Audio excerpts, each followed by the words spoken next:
दिल्ली की पूर्ववर्ती सरकार ने खूब दावा किया था कि वो स्कूलों को अच्छा बना रही है और अच्छा बनाते हुए शिक्षा का विस्तार कर रही है। दिल्ली जैसे स्कूल कहीं नहीं है। लेकिन यही शिक्षा नीति एक बार फिर से पूर्व के दो शिक्षा मंत्रियों के लिए भारी पड़ने वाली है, क्योंकि एसीबी अब माना जा रहा है कि पूर्व डिप्टी सीएम मनीष सिसोदिया और पूर्व मंत्री सत्येंद्र जैन की गिरफ्तारी कर सकती है।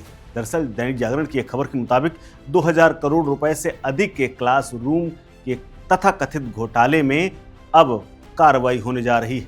दरअसल कहा यह जा रहा है कि पूर्व की आम आदमी पार्टी की सरकार में शिक्षा मंत्री रहे मनीष सिसोदिया और पीडब्ल्यूडी मंत्री सत्येंद्र जैन के खिलाफ पर्याप्त सबूत मिल गए हैं। ऐसे में एसीबी बड़ी कार्रवाई कर सकती है। इसी के आधार पर एसीबी ने दोनों पूर्व मंत्रियों की गिरफ्तारी करने का फैसला लिया है। ये दैनिक जागरण की खबर है। इनकी गिरफ्तारी के बाद निर्माण कार्य से जुड़े हुए ठेकेदारों, पीडब्ल्यूडी के इंजीनियरों समेत तमाम बिचौलियों के ऊपर भी कार्रवाई कर सकती है। इसके अलावा आबकारी घोटाला और मनी लॉन्ड्रिंग मामले में मनीष सिसोदिया, सत्येंद्र जैन पहले भी लंबे समय तक जेल में रह चुके हैं और पिछले कई महीने से नियमित जमानत पर हैं। लेकिन अब उनकी नई मुश्किलें आ सकती हैं, क्योंकि तथाकथित क्लासरूम घोटाले में दोनों नेताओं की सिरदर्दी इस बार बढ़ सकती है और जेल फिर हो सकती है। दरअसल 6 जून को हुई 5 घंटे से लंबी पूछताछ एसीबी चीफ संयुक्त आयुक्त मधुर वर्मा का कहना है कि बीते 6 जून को इस मामले में मंत्री रहे सत्येंद्र जैन से बातचीत हो चुकी है। 5 घंटे तक पूछताछ की गई थी, कई सवाल किए गए थे। उन्होंने क्लासरूम के निर्माण के बारे में सारे निर्णय शिक्षा विभाग के होने और कैबिनेट से लिए जाने की बात कही थी। लेकिन इस संबंध में दस्तावेज अथवा आधिकारिक मेल या तमाम कागजात मुहैया वो नहीं करा पाए। ऐसे में उनके ऊपर कार्रवाई की जाएगी। वहीं जांच अधिकारी का कहना है कि जैन से उन्हें संतोषजनक जवाब नहीं मिले। उनसे पूछताछ के बाद 9 जून को मनीष सिसोदिया को भी बुलाया गया था, लेकिन किसी कारणवश वो नहीं आए, वो नहीं पेश हुए। उसके बाद दोबारा उन्हें 20 जून को सिविल लाइन स्थित एसीबी मुख्यालय में करीब 3.5 घंटे तक पूछताछ की गई। उनसे 37 से ज़्यादा सवाल पूछे गए, जिसमें से वो एक का भी सही तरीके से जवाब नहीं दे पाए।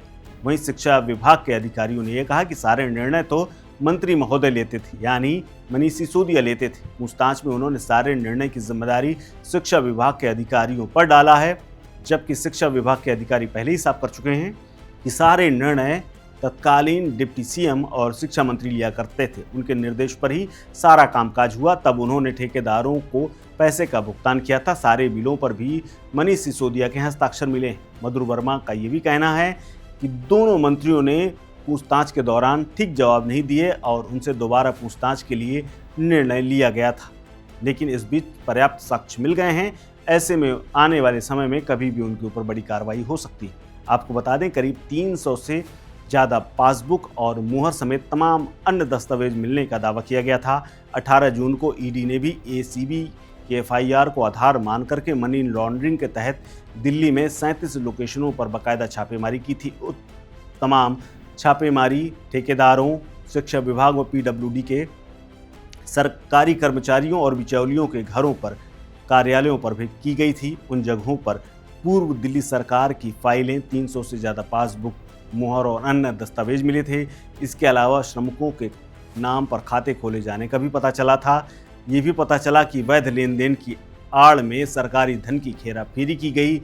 इसके बाद एसीबी और ईडी की जांच अधिकारी आपस में साक्ष्यों को साझा कर रहे हैं। ये भी जानकारी मिली है कि मामले की जांच अब तेज हो गई। आपको बता दें कि साल 2019 में एसीबी को भ्रष्टाचार संबंधी शिकायतें मिली थी। 2019 में एसीबी को सरकारी स्कूलों में 2,892 करोड़ रुपए की लागत से 12,748 कक्षाओं के निर्माण में भ्रष्टाचार से संबंधित कुछ शिकायतें प्राप्त हुई थी, जिसमें कहा गया था कि टेंडर के अनुसार एक क्लासरूम के निर्माण की एक मुश्त लागत करीब 24,86,000 रुपए बताई गई थी, जबकि दिल्ली में ऐसे कमरे आमतौर पर 5-7 लाख रुपए में बनाए जा सकते हैं।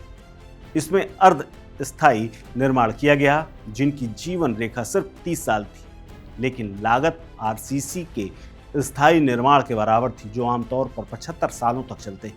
लागत अधिक होने के बावजूद एक भी काम निर्धारित समय पर पूरा नहीं हुआ।